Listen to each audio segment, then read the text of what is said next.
once again, Ghana Means Business is indebted to you. As you are aware, you were the first person who appeared on our show.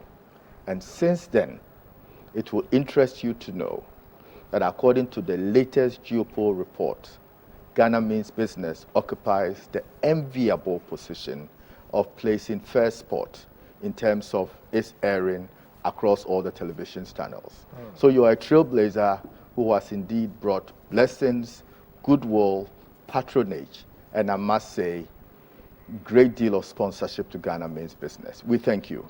My sincere appreciation, and thank you very much for having me again. Ghana Means Business is an important platform for showcasing what Ghana is today, and where Ghana needs to go, and where Ghana has been. And for us, we have absolutely no aversion or no choice but to support this very noble act. So you are indeed very welcome, and it's my pleasure once again. Thank you, Mr. Grant. I love the kente motif in your face mask. Is it, who did this? I mean, it's so beautiful. Well, this was done by a company called Heritage Masks, who are trying to do bespoke masks for companies. But for me, it's very symbolic of a Ghana Beyond Aid, because elsewhere would have imported all these masks, like what you're wearing, which surgical is not made here. I'm happy to, wear this and represent.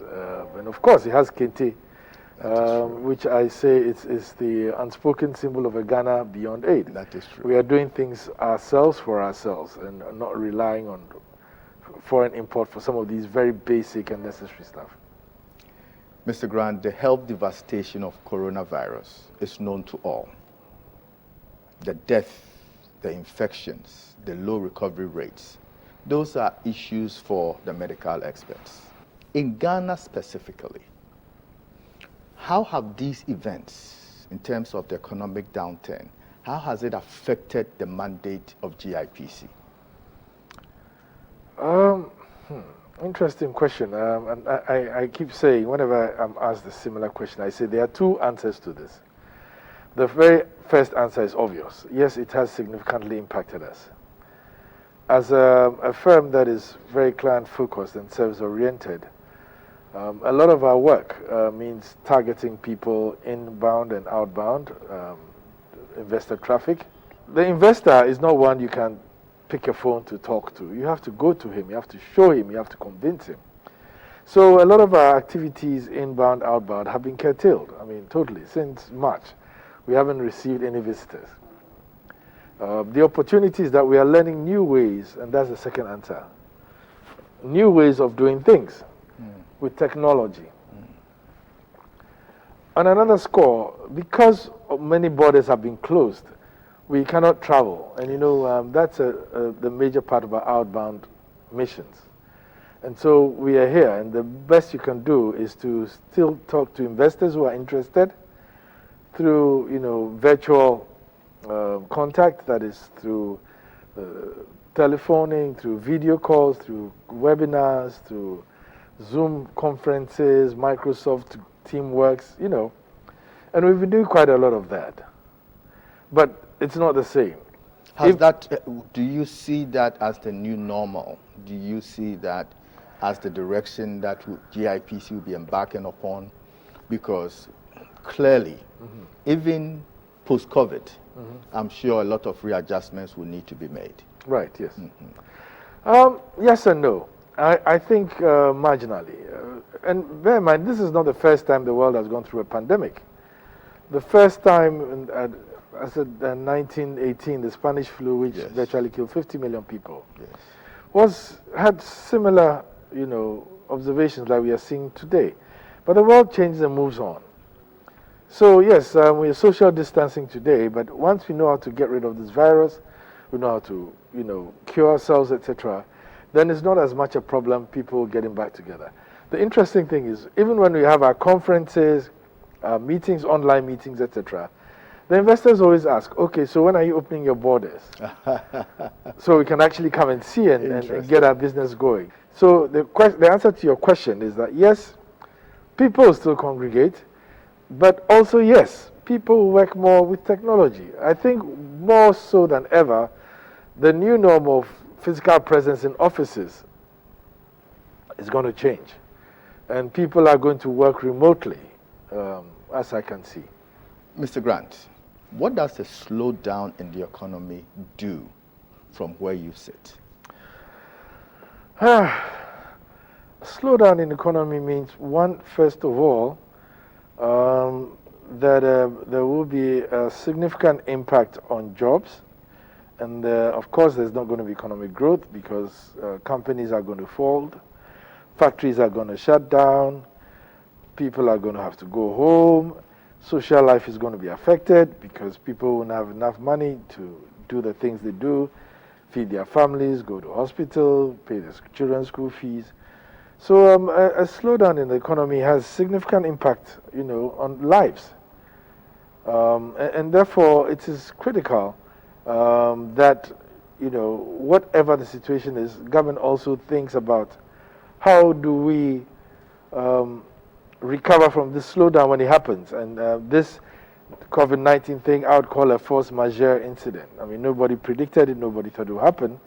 How do we curtail it? And initially, I mean, the government paid 300 million cedis to NHIA to pay the pharmaceutical companies to keep making some of the inputs that we require for health.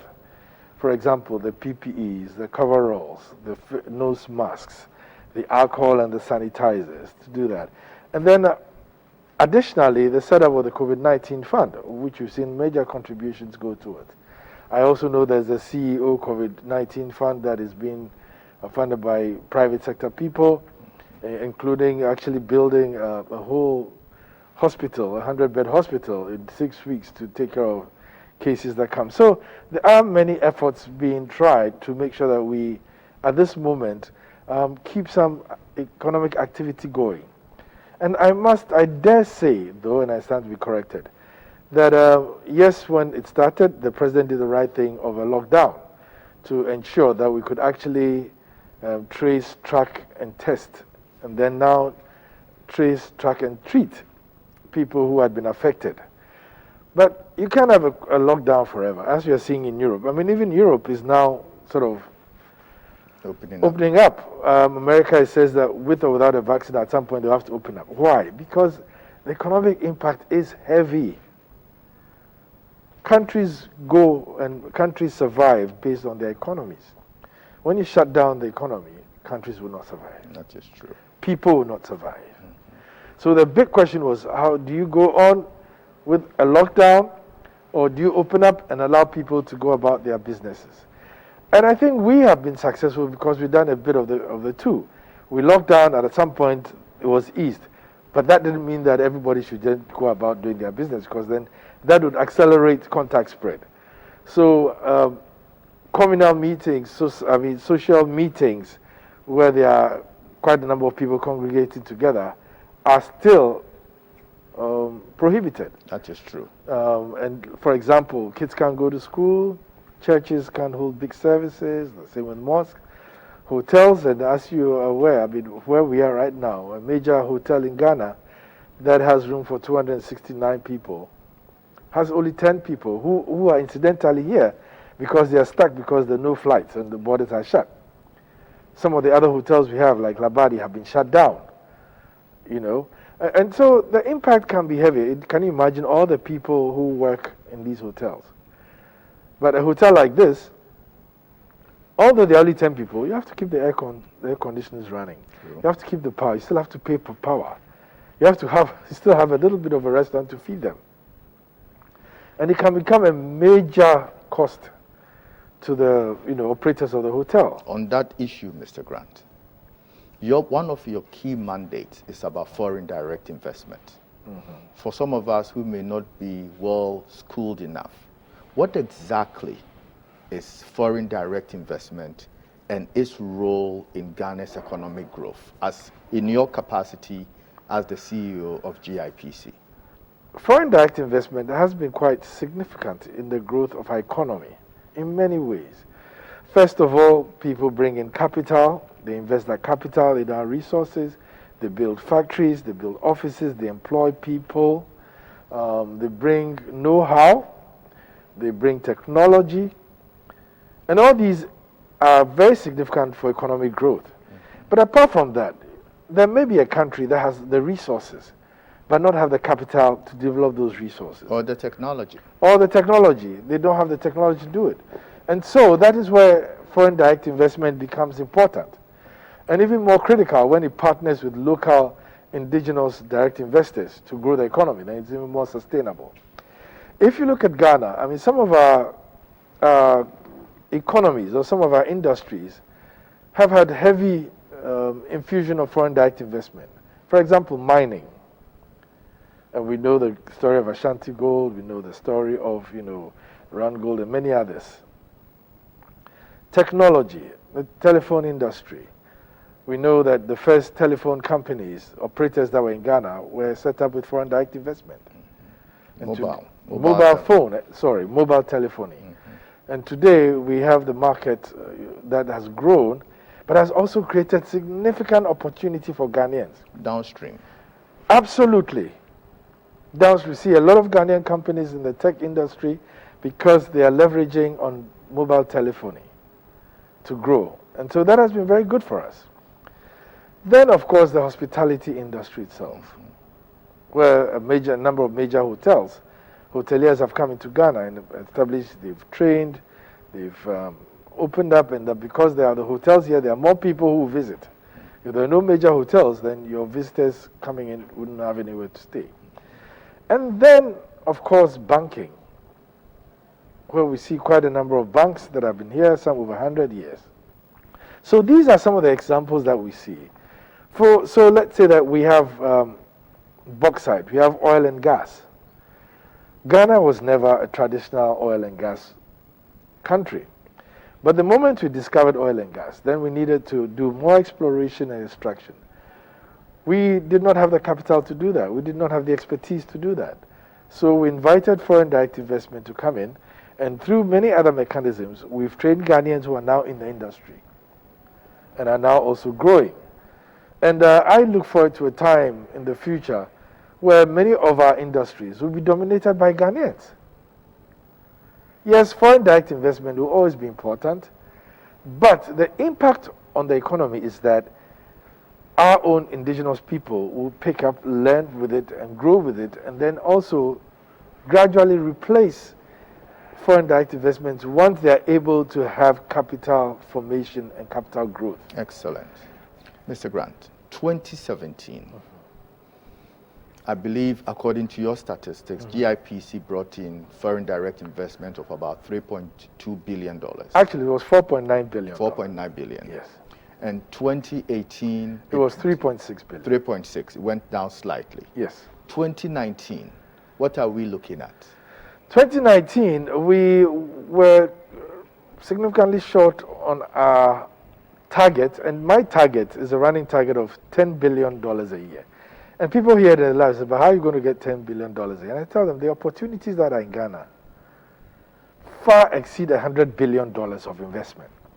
So if you want to grow in 10 years, you want to target 10 billion a year to get to where you want to get to, such that you actually exploit those opportunities to your growth. So 2017, FDI was about 4.9 billion. And then 2018 came down to 3.6.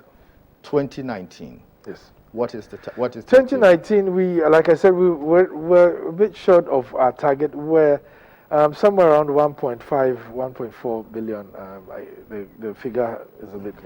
But for me, that is not as big a problem, because a lot of the investors we met are looking at projects that even take more than a year to implement.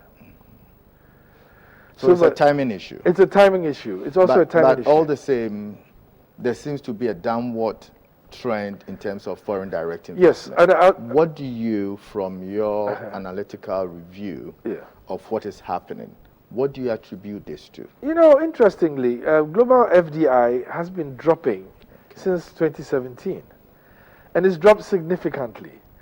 But the predictions also show that FDI to Africa is likely to increase because of certain global dynamics. And as you'd realize, over the past 2 years, many countries have started looking inward. I mean, the U.S. started first with Trump's America First. And so the propensity to look outward was disrupted a bit. So many countries started looking inward. So what you'd have expected to go out as foreign direct investment was curtailed somewhat. And of course, I mean, we being a significant partner, African partner in the global economy, we would have been impacted. What was rather interesting is that we were seeing, in terms of numbers, a growth in the small investor who wants to invest maybe $1 million, $2 million, creating a little factory somewhere. And I think for us, some of our policies have been instructive in that. For example, the one district, one factory. Now I have people calling from everywhere and they talk about the opportunity. And then the next question they ask you is, what about 1D, 1F, one district, one factory? Can I be a one district, one factory company? And I says, well, yes, but I would suggest that you partner with the local people. In fact, with GIPC now, one of our basic philosophies is as we go out, we go with private sector people in our outbound missions. And when we speak to investors, we encourage partnerships and linkages because those are more sustainable. Investment is a relationship, it's not an act. That is true. So you actually facilitate that relationship, you nurture it and you grow it. But as much as we have foreign direct investment, we are also keen to grow our own. And that is why those partnerships and linkages are important. Absolutely. Because through those, we learn stuff and we... I totally agree, and I think that is one of the reasons why technology transfer and know-how is very essential to a foreign company coming in to register with your entity. Absolutely. Before they can participate, because it's time-bound, such that you expect that after a period of maybe 5 or 10 years, that investor must even show an exit strategy to ensure that local Ghanaians have been taught the know-how and they have been properly resourced to be able to carry over. And I think that is a laudable objective of the GIPC. 2020, with what Corona has done, what is your best guesstimate in terms of foreign direct investment? That's a very difficult question to answer. I mean, I'll be honest with you, I still have investors who call almost every 3 days to ask questions. I mean, some of the major investors that this year were going to start their projects, for example, Accra Marine Drive, are 2 major development companies actually looking to invest. The sum total of their investments may have been somewhere, or potential investments may have been somewhere around $2 billion. We also have an investor who was looking at the trade fair rehabilitation, who was going to invest something up to $1 billion. We also had investors who were looking at the Accra AI SkyTrain project, which would have been somewhere in excess of $1.6 billion. And they all wanted to start this year. So had COVID not come, I suspect that we would have seen significant activity. So let's remove COVID. Right. Let's deal with the reality. Yes. Global international travel at best will start at maybe 50% of normal operating levels towards the beginning of the last quarter of this year. Actually, the estimation is that it will start at less than 10%. So if we take your 10%, which GDP has been revised downward by almost 80%. Petroleum, our budget was $62 per barrel. We are lucky if we average $20 per barrel for 2020. Numbers. Right. What is your best estimate for FDI? Because the next question is, what is the impact of FDI to GDP?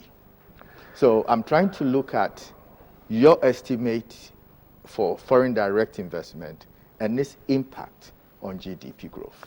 That's a very good question to ask. And we've been, and incidentally, I'm on the board, the steering board of the World Association of Investment Promotion Agencies. And almost every week we have some engagement. And for many countries, this has been an extremely difficult question to answer. Because the reality is that although many countries will be opening their borders, nobody is sure when business will be back as usual. The IMF and UNCTAD almost estimate that things will not get normal to the end of 2021. Some even believe that this crisis may go on for the next 2 years, in which case it's extremely difficult to project because... Worst case scenario? Worst case scenario, I know that in the first quarter of this year, compared to the first quarter of last year, our FDI was 400% up. Okay. And then, of course, Corona hit, and then the doors were shut. If the doors are not open by the end of this year, I am not sure we are going to see any significant activity. Numbers, Mr. Grant. Yes, I'm not sure we're going to see any significant numbers. I will hesitate to give a number. I would hesitate because, you know, our priority right now is focused on preserving lives. Okay. And saving lives and ensuring that we actually recover from COVID. And as much as we will still be actively engaged in bringing investment, the bulk of my job is meeting investors. The borders are closed. Many of the countries are going to take their money, look inwards. So I have a bigger challenge now than ever. But there's also a very big opportunity. The opportunity being that in Africa now, there is a tacit agreement that perhaps this is the time for us to look at doing things for ourselves. Absolutely. The question is capital. Absolutely. So now how are we going to find a way to create the partnerships that we can get the capital to develop what we have for ourselves and by ourselves? And so I suspect that by year end, we would hit the billion if the borders open. I suspect that in the medium term... So you're looking at $1 billion FDI for 2020, best case or worst case scenario? Worst case. Worst case scenario. Yes. Okay. So now, what is the impact of the best case scenario of $1 billion to GDP? Well, I mean, as it is, our GDP has shrunken significantly. And by year end, we are expecting it to be about 1.5%. If we do get FDI 1 billion this year, it will be a major fillip to our economic growth. What was the original forecast for 20? We always look at a target of 10 billion. Okay, but realistically? Realistically, 5. 5, okay. So with a reduction of almost 80% from 5 to 1, how is it going to impact our GDP? Like I said, significantly. And we've sort of factored all that in getting to that 1.5% growth. Mr. Grant, we cannot thank you enough for appearing once again on our show.